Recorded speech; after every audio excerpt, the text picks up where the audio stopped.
Ah, salut tout le monde. On se retrouve pour une nouvelle vidéo d'histoire et légendes. Je vais vous raconter le chamanisme. Allez, générique et on se retrouve tout de suite après.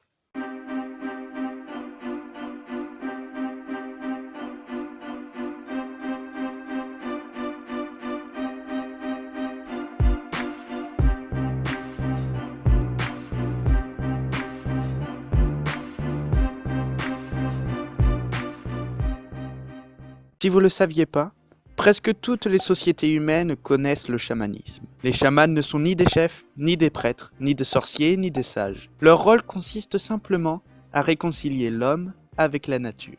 Chez les Indiens caraïbes du Suriname, la phase initiale de l'apprentissage chamanique dure 24 jours, divisée en 4 périodes de 3 jours d'instruction et 3 jours de repos. Les jeunes apprentis, en général, si jeunes d'âge pubère, car c'est l'âge où la personnalité est encore malléable, sont initiés aux traditions. Ils observent et imitent les mouvements et les cris des animaux pour mieux les comprendre. Pendant toute la durée de leur enseignement, ils ne mangent pratiquement pas mais mâchent des feuilles de tabac et boivent du jus de tabac. Le jeûne et la consommation de tabac provoquent chez eux de fortes fièvres et d'autres troubles physiologiques. L'initiation est de plus parsemée d'épreuves physiquement dangereuses qui placent l'individu à la limite de la vie et de la mort, en détruisant sa personnalité. Après quelques jours de cette initiation à la fois exténuante, dangereuse et intoxicante, les apprentis parviennent à visualiser certaines forces et à se familiariser avec l'état de la transe extatique. L'initiation chamanique réadapte l'homme à la nature. En état de péril, soit on s'adapte, soit on disparaît. En état de péril, on observe sans juger et sans intellectualiser.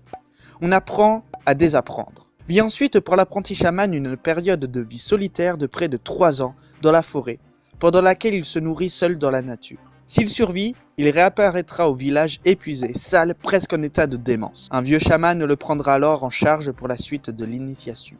Le maître tentera d'éveiller chez le jeune la faculté de transformer ses hallucinations en expériences extatiques contrôlées. Il est assez paradoxal que cette éducation par la destruction de la personnalité humaine pour revenir à un état d'animal sauvage transforme le chaman en super gentleman.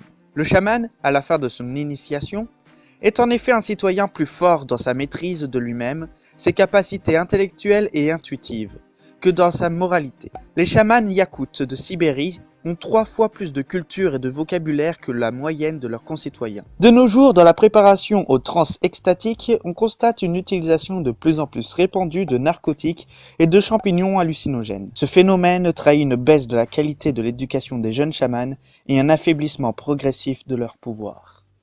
Voilà, c'est tout pour cette vidéo sur les chamans, j'espère sincèrement qu'elle vous a plu, et on se dit à la semaine prochaine pour une nouvelle vidéo. Bye bye!